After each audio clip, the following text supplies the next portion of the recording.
masyarakat tidak perlu panik, masyarakat tidak perlu melakukan antrian, dan terlebih lagi melakukan penimbunan terhadap BBM.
Halo, selamat malam pemirsa TVRI dimanapun Anda berada. Memasuki pekan ke-5 perang antara Iran versus Amerika Serikat Israel, harga minyak dunia terus merangkak naik.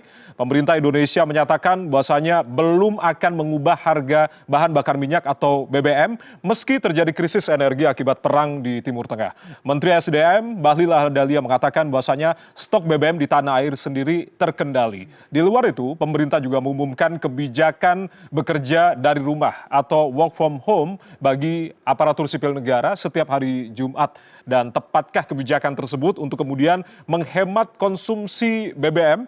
Akankah strategi menahan harga ini akan efektif tentunya untuk jangka panjang atau hanya solusi jangka pendek untuk bisa menekan inflasi? Dan bagaimana pula strategi kita Indonesia untuk kemudian bertahan di tengah tekanan akibat konflik geopolitik global? Kita akan tentunya bahas dalam dialog Arah Angin edisi malam hari ini bersama saya Ardianto Wijaya. Kita tentunya akan ambil judul Melawan Krisis Energi Global. Tentunya kita malam hari ini akan bedah bersama dengan sejumlah narasumber. Di sebelah kanan saya ada juru bicara Kementerian SDM, Mbak Dwi Anggias, senior saya sekaligus, mungkin sekarang juga sudah beralih ke Kementerian SDM. Mbak Anggi, masih sama.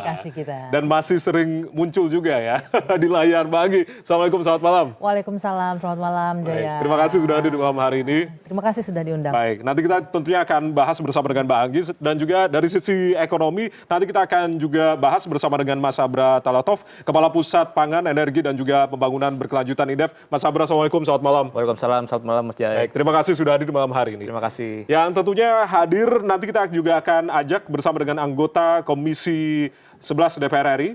Ada Bang Erik Hermawan yang tentunya akan bergabung bersama kami di studio. Sudah datang sepertinya? Baik, oke. Kita akan persilakan Bang Erik, kami persilakan untuk menuju ke tempat duduk.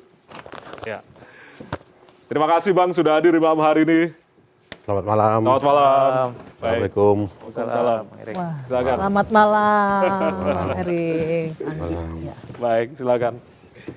Yang pertama kemudian saya akan ke Mbak Anggi. Ini satu sisi masyarakat tentunya mengapresiasi kepada pemerintah upaya yang cukup efisien. Kemarin tentunya sudah mengumumkan begitu untuk menahan dari harga BBM dan juga sekaligus menahan panik buying begitu ya, yang kemudian dikhawatirkan oleh masyarakat. Tapi yang kemudian menjadi pertanyaan, Pak Bahlil kemudian sudah mengumumkan bahwasanya harga BBM non subsidi ini akan mengikuti harga dari kenaikan atau dinamika energi global. Apa yang kemudian menjadi justifikasi bagi pemerintah sendiri untuk tidak menaikkan harga BBM non subsidi ini?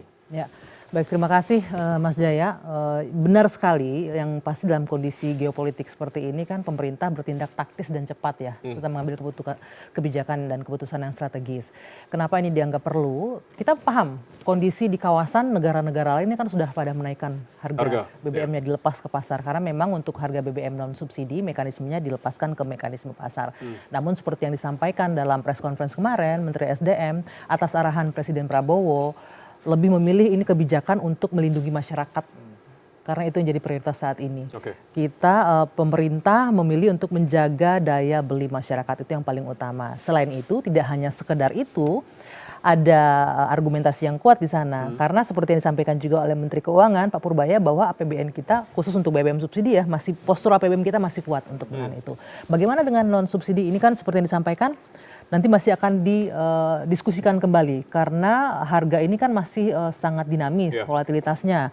Kita melihat sampai kemarin dilewat di 110, kemudian masih naik turun. Jadi juga selain Badan Usaha Pertamina sudah didiskusikan bersama juga dengan Badan Usaha Swasta untuk masih bisa kok kita menahan harga BBM non subsidi untuk tidak naik. Tapi permasalahannya tidak di sana saja sebenarnya. Kalau misalnya harga sudah ditahan, yang paling penting adalah kerjasama dengan masyarakat. Pemerintah nggak bisa kerja sendiri dalam hal ini. Butuh dukungan masyarakat, butuh kerjasama masyarakat dalam hal apa? Untuk lebih bijak menggunakan energi. Oleh karena itu ada pembatasan kemarin ya? Disebutkan pembatasan, mungkin tidak pembatasan ansih ya. Karena kalau kita lihat momentum nih Jaya, dengan kondisi geopolitik ini momentum untuk kita untuk konsolidasi di internal. Impact-nya memang di luar secara global terasa, tapi di internal kita secara nasional yakinlah kita bisa kok survive dari sini asalkan masyarakat bisa bekerja bareng-bareng dengan kita untuk itu. Gitu loh. Nah, tapi yang kemudian menjadi pertanyaan di tengah situasi yang saat ini masih belum menentu begitu, ada 2 kapal Indonesia yang kemudian masih tertahan di Selat Hormuz begitu Mbak Anggi. Bagaimana kemudian perkembangan komunikasi bersama dengan pemerintah Indonesia dan juga pemerintah Iran terkait dengan 2 kapal kita yang masih tertahan ini? Apakah sudah ada lampu hijau untuk kemudian melintas atau seperti apa nantinya? Kami dari Kementerian SDM terus berkoordinasi dengan intensif, tidak hanya dengan Kementerian Luar Negeri dan juga Kedutaan Besar Indonesia di Teheran sana untuk memastikan agar 2 kapal ini bisa melintas. Sejauh ini memang sudah ada lampu hijau. Sudah ada lampu hijau. Positif untuk bisa melewati, tapi kan ada banyak aspek teknis ya untuk bisa kapal kita yang 2 ini melintas. Ada banyak hal yang harus didiskusikan secara teknis untuk progresnya. Tidak hanya dari pemerintahan otoritas Iran saja, ada IRGC dari Garda Iran juga segala macam dan lain-lain. Tapi yang paling penting adalah Mas Jaya bahwa tidak hanya keselamatan kargo yang utama, yang paling utama yang menjadi prioritas pemerintah adalah keselamatan awak dan juga kru kita yang ada di kapal itu. Dan tidak perlu khawatir dengan tertahannya 2 kapal ini, karena sesuai dengan arahan Presiden, kita mencari source untuk crude dari negara-negara lain. Dari mana saja? Selain Karena Middle East? kita tahu di Middle East ini kan yang melintas di situ untuk kebutuhan Indonesia untuk crude-nya 20% saja. 80% lainnya kita ambil dari berbagai negara, dari Afrika, ada Nigeria, ada Angola, kemudian dari Amerika Latin, ada Brazil, selain itu juga dari Amerika. Dan itu untuk crude-nya. Kalau untuk produk BBM, kita punya long standing agreement partnership dengan Singapura dan juga Malaysia. Mungkin banyak yang bertanyakan kan Singapura dari mana nih sumbernya? Timur Tengah juga? Tidak semuanya juga dari sana. Ada mereka mengambil dari beberapa negara lain yang non Timur Tengah juga. Dan karena ini long standing partnership, kita sudah secure untuk jangka panjang. Jangka panjangnya apa yang kemudian akan disiapkan lagi? Termasuk selain mempersiapkan stok, yang paling penting adalah distribusi, pengawasan distribusi. Dengan kondisi geografis kita, distribusi menjadi hal yang cukup challenging. Inilah yang dipastikan pemerintah melalui BPH Migas untuk memastikan ketika stoknya sudah ada, barangnya ada, aman, tapi distribusinya harus sampai tuh ke masyarakat. Sehingga nggak ada lagi ketakutan, nggak ada lagi terjadinya pembelian yang berlebihan, tidak ada lagi panic buying, makanya kita butuh sekali kerjasama dengan masyarakat. Selain itu yang kemudian dikhawatirkan masyarakat, Bang Anggi, ketika memang pembatasan pembelian akan kembali dilakukan, ini jangan-jangan nanti dikhawatirkan muncul lagi black market ataupun juga penimbunan stok. Bagaimana kemudian memastikan? Justru itu pembatasan pembelian. Kalau kita lihat pembatasan pembelian yang disampaikan kemarin oleh Pak Menko dan juga Menteri SDM, itu kan 50 liter untuk kendaraan. Kalau kita lihat kan tangki mobil sekarang kan maksimum berapa sih, Mas Abra? 50 udah maksimum 45, 40, mobil ya, kecil sekitar 30, 25 ya. Artinya sebenarnya yang dibatasi itu bukan masyarakat. Oknum-oknum yang selama ini suka melakukan pembelian berlebih untuk penimbunan dan lain-lain, itulah yang benar-benar harus diawasi dengan ketat. Gitu loh. Jadi masyarakat tenang aja, pembatasan ini coba deh Mas Jaya kalau punya mobil isi 50 itu bisa 4-5 hari barangkali ya, nggak mungkin sehari habis kan begitu ya. Jadi insya Allah aman lah itu. Oke, saya langsung ke Mas Abra. Mas Abra, apa yang kemudian tadi sudah diungkapkan oleh Mbak Anggi, ada beberapa hal yang kemudian jangka pendek, jangka panjang juga disiapkan oleh pemerintah terkait dengan kenaikan harga minyak akibat konflik Timur Tengah ini. Iya, Mas Jaya. Jadi saya ingin merespon dulu mungkin preskon pemerintah semalam. Itu betul-betul sebuah kejutan.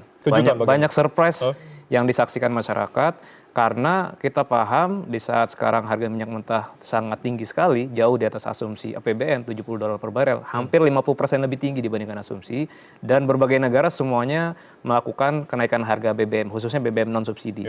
Nah, dan ekspektasi masyarakat juga dari awal sudah menyiapkan mental ya, ketika 1 April itu akan ada kenaikan harga BBM non-subsidi. Tetapi memang ada akrobasi fiskal yang dilakukan oleh pemerintah dan dengan berbagai pertimbangan tentunya untuk tetap mempertahankan harga jual BBM non-subsidi, termasuk juga BBM subsidi. Itu menjadi kejutan pertama.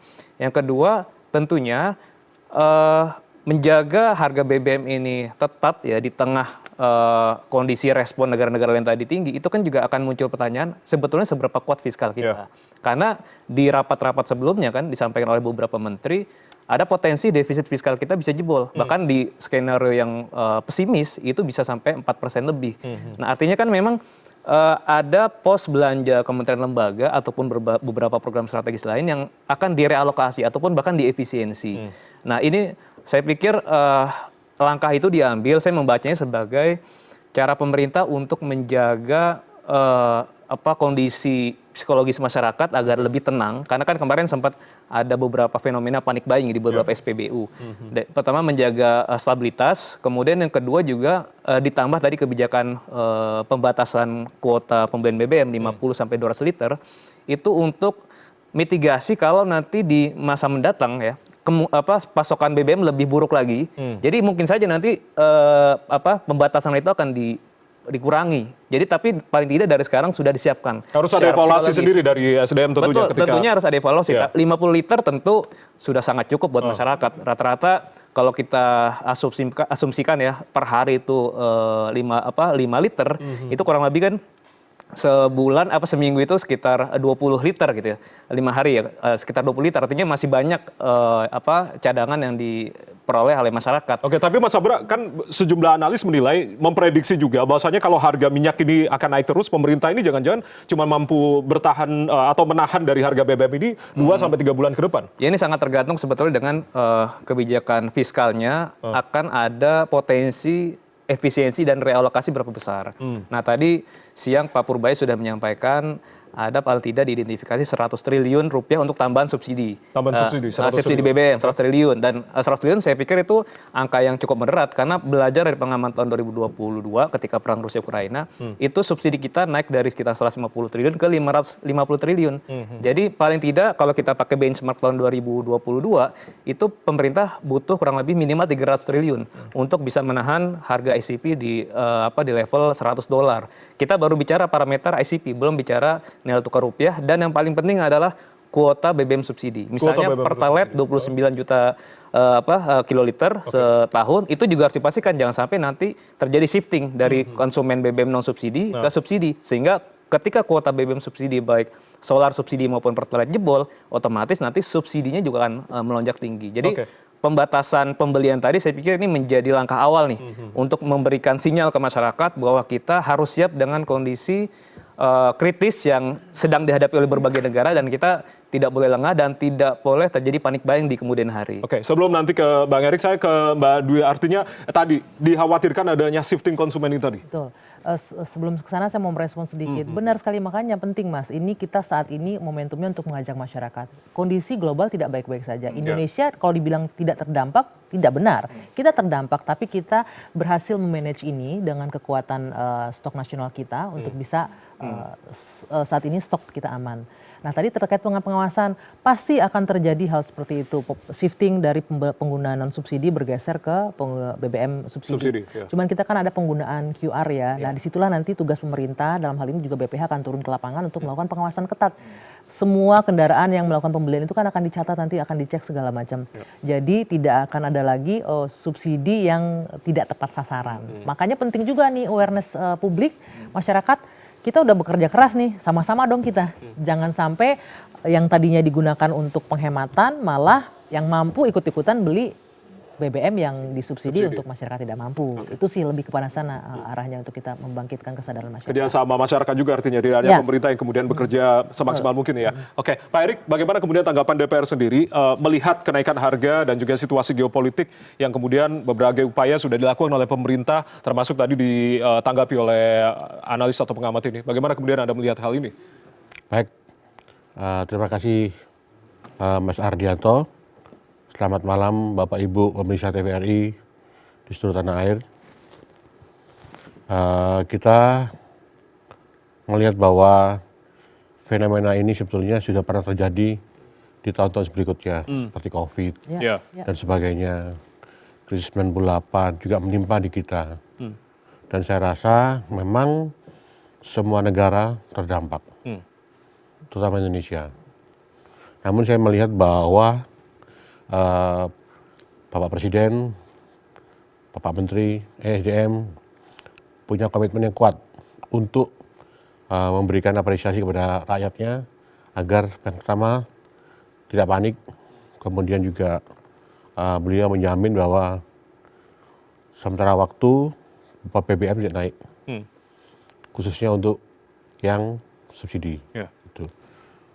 Untuk itu di DPR juga mengawal bahwa APBN ini kan sebetulnya sesuatu yang harus kita kawal terus di DPR. Yang ini harus kita kawal supaya agar lonjakan daripada defisit negara ini tidak terlalu jauh melampauinya. Dan perlu diingat juga, di balik kenaikan BBM juga ada kenaikan daripada ekspor kita.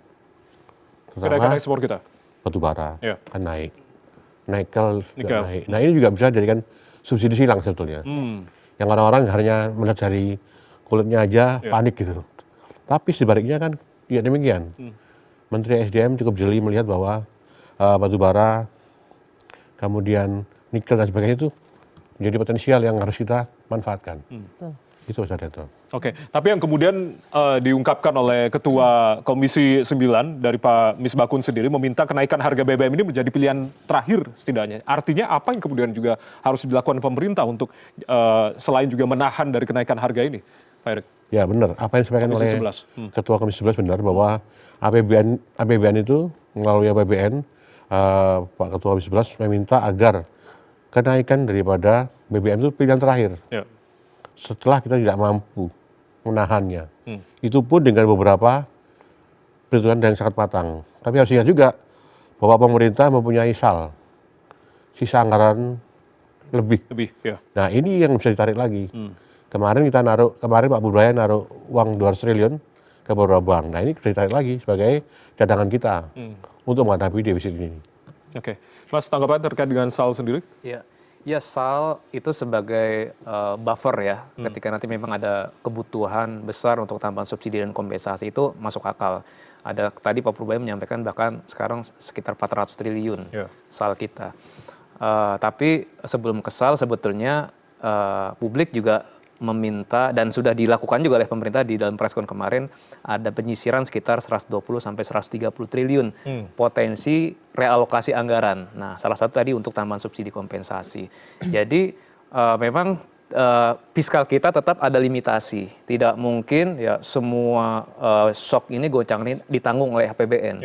Karena pengalaman 2022 waktu itu ketika fiskal kita diperbolehkan defisitnya lebar di atas 3% karena era pemulihan pasca COVID, itu pun tadi naik 250 triliun anggaran subsidi kompensasi energi kita. Dan ada batasannya, dan kalau misalkan belanja KL khususnya untuk belanja-belanja yang penting, belanja modal, belanja produktif, itu juga ikut terkena juga ya untuk adanya realokasi tadi, itu juga nanti justru menahan target pertumbuhan ekonomi kita. Jadi memang ada trade off, satu sisi terjadinya efisiensi dan realokasi kalau memang demi mempertahankan agar harga BBM tetap stabil, tapi belanja KL-nya tidak bisa dipergunakan, ya tidak bisa maksimal, itu juga berdampak terhadap pertumbuhan ekonomi. Jadi nanti ada titik keseimbangan juga. Pada akhirnya memang belajar dari pengalaman-pengalaman sebelumnya, pastinya di skenario terburuk adalah ketika harga BBM subsidi maupun LPG subsidi itu akan ada koreksi harga. Nah, koreksi harganya itu tentu yang akan menjadi konsensus politik, berapa persen batas kenaikan harga BBM dan LPG subsidi yang bisa ditanggung oleh masyarakat. Tahun 2022 itu kenaikan BBM subsidi 30%. Jadi ya kita harus ada hitung-hitungannya juga ketika naik 10%, 20%, 30%, potensi keinflasinya berapa besar, potensi ke tingkat kemiskinan berapa besar. Karena secara politik juga pemerintah tentu mempertimbangkan ketika terjadi gejolak ini akan menjadi anti klimaks juga terhadap target pertumbuhan ekonomi. Gitu. Ini ada kaitannya dengan target pertumbuhan ekonomi dari SDM sendiri. Saya mau merespon tadi Mas Erik. Benar yang disampaikan oleh Mas Erik bahwa penerimaan kita di sektor mineral ada ya Mas. Selain itu yang juga perlu diperhitungkan adalah yang sudah disampaikan juga oleh Pak Menteri sebelumnya, dari sektor hulu kita kan juga lagi bagus-bagusnya nih. Kita punya produksi 605.000 barel per hari. Ini juga dengan kenaikan harga minyak juga tentu pendapatan negara di sektor migas juga mengalami peningkatan. Benar sekali subsidi silang itu yang akan terjadi, dan terkait dengan anggaran sudah disampaikan juga oleh Pak Purbaya bahwa ya akan terjaga defisit di bawah 2,9% dan akan diumumkan segera di 9 Mei. Karena betul setiap $1 kenaikan itu kan pembengkatnya 6 triliun. Kalau kita lihat ini angkanya sudah sampai 10 ya, berarti sekitar 60-an triliun lebih untuk subsidi dan juga kompensasi energi, dan itu masih bisa terserap. Namun betul sekali semuanya nggak mungkin diserap oleh APBN kita. Makanya selain dengan mengupayakan untuk pengamanan stok, kita juga melakukan percepatan transisi energi menggunakan diversifikasi energi baru dan terbarukan. Seperti yang dilakukan oleh Presiden saat ini bersama Menteri SDM dan rombongan ke Jepang dan juga Korea. Di situ kita punya proyek-proyek di sektor energi yang luar biasa, program carbon capture storage yang juga dilakukan kerjasama dengan Korea dan Jepang juga dengan nuklir. Artinya apa? Kita diversifikasi juga untuk sumber energi kita, tidak hanya dari fosil tapi juga energi baru terbarukan. Indonesia ini punya reserve untuk geothermal yang luar biasa. Kita nomor 2 di dunia setelah Amerika. Tidak hanya itu, kita punya tenaga surya, angin, kemudian kita tenaga arus laut, macam-macam. Yang ini akan maksimalkan terus. Tambah lagi dengan proyek PLTS 100 gigawatt ini akan membantu untuk transisi, mempercepat transisi energi. Ini adalah inevitable, harus segera dilakukan. Itu kan mungkin di challenge lagi jangka panjang itu ya, kalau tidak dari sekarang kita nggak mulai nantinya. Gitu. Termasuk kebijakan dari B50, E20 yang kemudian juga mengurangi impor solar, salah satunya juga. Betul. Seperti yang disampaikan kemarin Presiden dalam beberapa forum dan dalam konferensi juga disebutkan per 1 Juli ini penerapan untuk B50. Tapi ini kan kita bertahap nih, based on kesiapan industri juga kalau kita bicara untuk B50. Untuk di tahun 2024 saja untuk penggunaan B50 ini kita juga sudah melakukan penghematan yang luar biasa. Sebentar saya buka ini ya datanya. Apalagi dengan nanti B50, untuk B40 itu kemarin kita sudah penghematan di 130 triliun lebih. Dengan penerapan ini B50 diharapkan bisa lebih meningkat lagi. Untuk B50 sendiri kita sudah prosesnya udah melewati tahap uji publik dari akhir tahun kemarin sampai dengan bulan ini masih berjalan, mudah-mudahan bisa segera diimplementasikan. Tapi bertahap sesuai dengan itu harapan kita semua. Nantinya akan seperti apa terkait dengan diverifikasi ini. Usai jeda kita masih akan kembali membahas bagaimana kemudian lebih spesifik lagi membahas terkait dengan implikasi dari pertumbuhan ekonomi Indonesia ke depan, terkait dengan tadi yang sudah disebutkan Mas Abra, ini juga berkaitan dengan pertumbuhan ekonomi kita. Usai jeda kita masih akan bahas, masih bersama dengan sejumlah narasumber. Tetaplah bersama kami di Arahangin TVRI. Kami kembali saat lagi.